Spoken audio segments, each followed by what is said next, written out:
حضرت علی رضی اللہ تعالیٰ عنہ نے فرمایا، 4 عادتیں انسان کے دماغ کو کمزور کر دیتی ہیں۔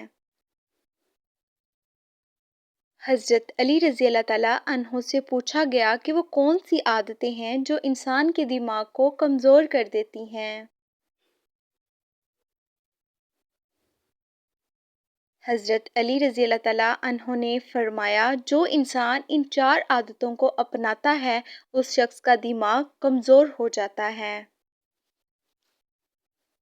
نمبر 1، جو بار بار تیز آواز سنتا ہے یا بار بار زور سے بات کرتا ہے۔ نمبر 2، جو انسان تھوڑی تھوڑی دیر بعد کھانا کھاتا ہے تو اس کا بھی دماغ کمزور ہو جاتا ہے۔ نمبر 3، جو انسان ایک ہی جگہ پر بیٹھا رہتا ہے، کوئی بھی جسمانی کام نہیں کرتا، سارا دن لیٹا رہتا ہے یا بیٹھا رہتا ہے، تو اس کا دماغ کمزور ہونا شروع ہو جاتا ہے۔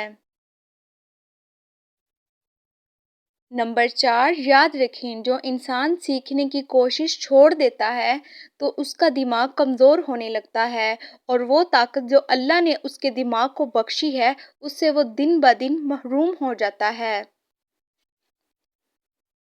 ہماری حوصلہ افزائی کے لیے چینل کو سبسکرائب کریں۔ جزاک اللہ۔